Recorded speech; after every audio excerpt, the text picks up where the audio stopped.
Hi, I'm Fuzzy Zoeller, and this is my U.S. Open.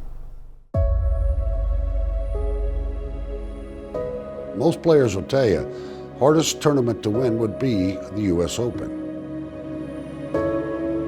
The guys know the challenges, but they keep coming, don't they? You know why they keep coming? Right there, this little thing right here. Those names on there that go down to history books. That's why they keep coming. Everybody says, well, you played Winged Foot, right? I said, yeah, I've played Winged Foot. I've played Winged Foot in the U.S. Open. That's the hardest conditions ever, ever. I was hurting that week pretty bad because I'd wake up with muscle spasms. I'd lean one way one day and then I'd get up the next day and I might lean to the left the next day. And it was very, very painful to walk. And the doctors kept telling me that I had a protruding disc. And whoa. I wasn't even sure I could get to the first tee. That's how bad and how much pain I was in. But golfers are amazing because it is a mental game. Some of the things that we can do to kick it out. And that's just what I did that week. I kicked all that pain out and was able to perform at a pretty high level. And I'm not gonna lie to you, it takes luck to win a U.S. Open. Only because you're not gonna hit every golf shot perfect. You're gonna get some bad bounces. You're gonna hit some errant shots. But you hope your errant shots go to where you can at least play from.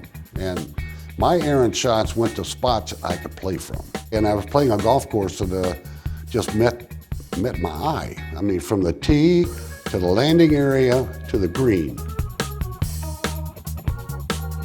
Par is your number in the U.S. Open.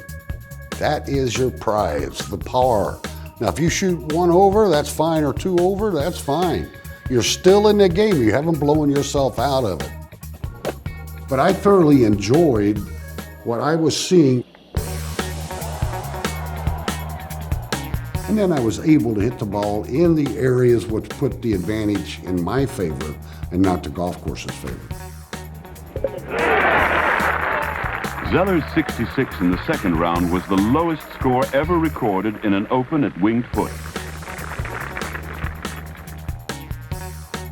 I had one day where I wasn't quite on, but I kind of grinded it all the way out.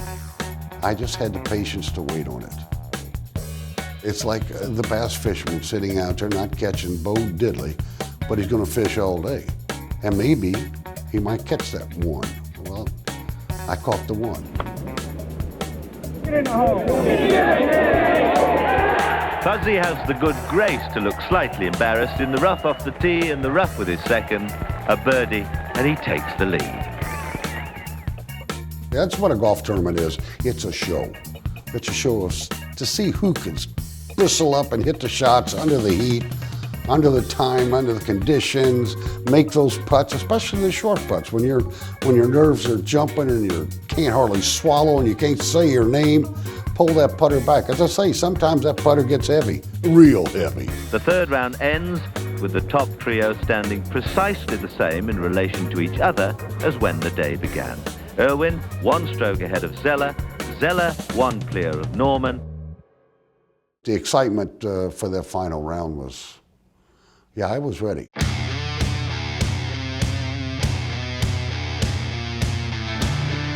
You know, the main thing you want to do is get out of the gate. Stay at 4 under, so co-leaders once again. It's kind of got good thoroughbred. Get out of the gate and get out without any trouble. Now Fuzzy Zoeller playing two. Down and across the slope. A birdie two for Fuzzy. And what a killer blow for Irwin.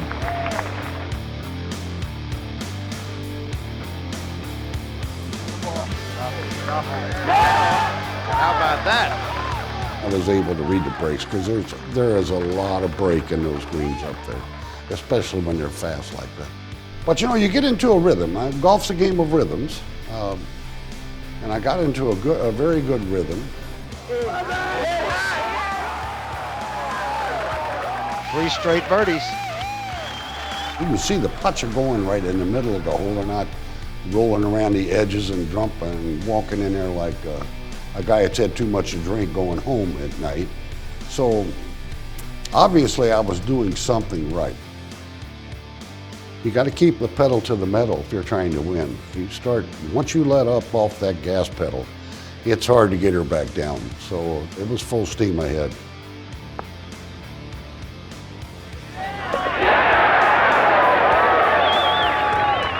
Four holes and 4 birdies. Irwin also birdies the 6th, but Zoeller has transformed the position. He's 7 under par to Irwin's 3 under, and Norman's also now 3 under.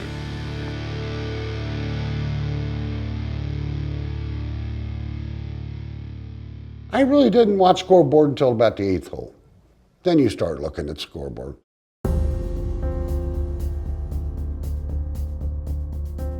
I knew I was playing well enough to win. Now, did I have the guts to do it? I had enough faith in myself. You know, like I say, I've always been a player that has never been afraid to screw up.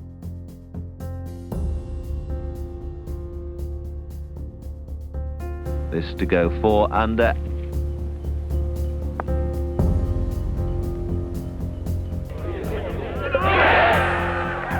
Wriggles round the edge, but it disappears.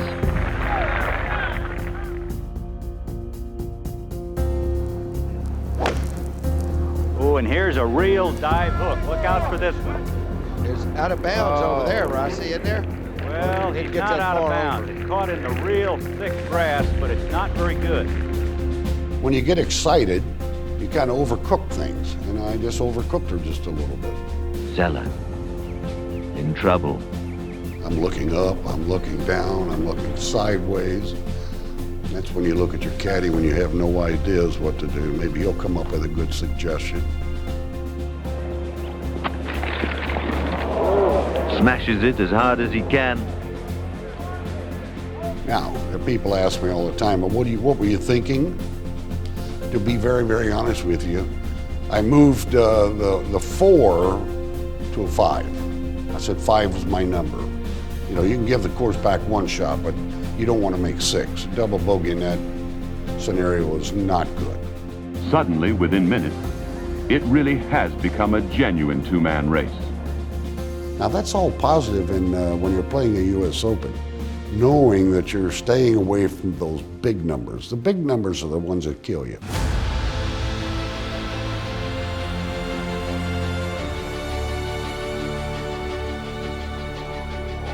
And he's done it. Remains 4 under par. A stroke out of the lead. Greg Norman, and marked that one down as the hole that would have done it if he wins in the end. This must go in to keep him ahead. It was a good putt. Good line. That's oh, it ran out of gas. But now he and Greg Norman are tied at 4 under, with Norman already safely up the 18th fairway. Hey, I made a bogey. You accept. It's U.S. Open. You're going to make bogeys. Hale and I are standing on the tee, and we were watching where Greg was playing his tee shot from. So after he had moved on down the fairway up toward the green, the next shot that I saw was this putt right here, which was an in.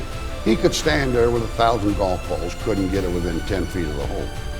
But as great players do, on occasions, they make great shots, and this was just an absolute great shot by a great golfer. Not bad looking putt though, is it? And I looked at my caddy, Mike Mazzio, at that time, and I said, he has just beat us. He goes, what do you mean? I said, that was for 3. His drive is right here where we're hitting from. I said, I saw his second shot, putt. I said, that's a 3. And before I hit my second shot, one of the USGA gentlemen came up to me and said that was for 4. And I said, well, where the hell did he hit his second shot to? He said, in the stands. So I took a sigh of relief. I picked up my towel, and that's when I waved it at him. Come on, Greg, give me a break. You're making me stay here one more night because I knew I could make 4. I said, we'll do it. He's done it. And we live to fight another day.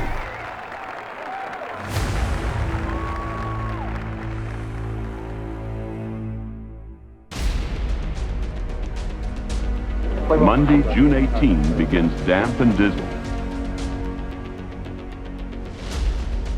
I was still on a mission. I wasn't done yet.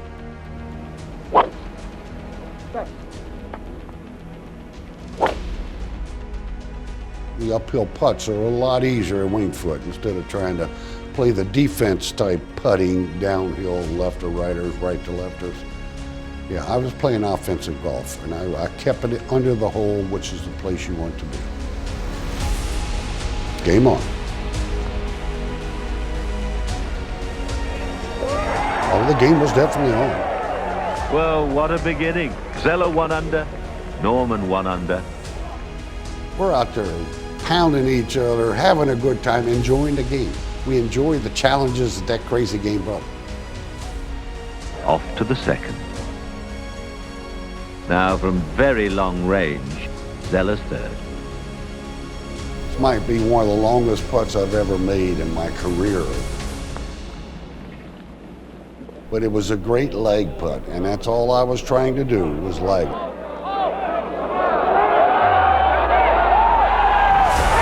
It went in there with a wounded foot, just fell there. All of 70 feet, another birdie. Those are bonus type things that happen to a player. And now Greg Norman has this for a par 4. Turning, but not quite enough. Oh, how tragic. A double bogey 6. And there they were a moment or two ago, both 1 under par. Now suddenly a 3-shot swing.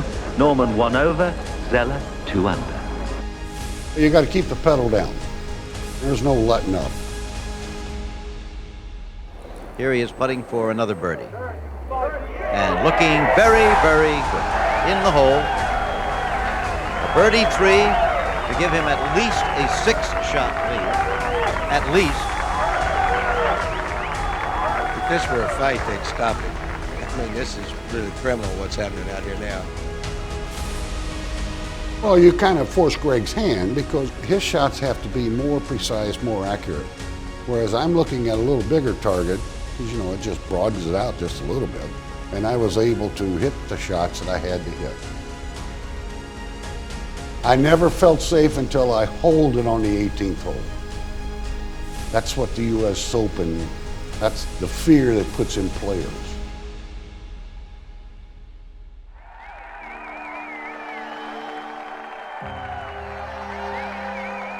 That's a great feeling right there. It's an absolute tremendous feeling. Now, returning the surrender towel of yesterday, Greg Norman said, okay, I give in. You had 2 professional golfers going head-to-head that were playing at the tops of their game. 2 guys having fun, enjoying what they do for a living. Once I got to the green and saw the ball go in the hole, then I could take a sigh of relief and breathe deep. And just think about the accomplishment that I just did. Not only did you beat great players during the week, but you beat a tremendous golf course, and you beat par.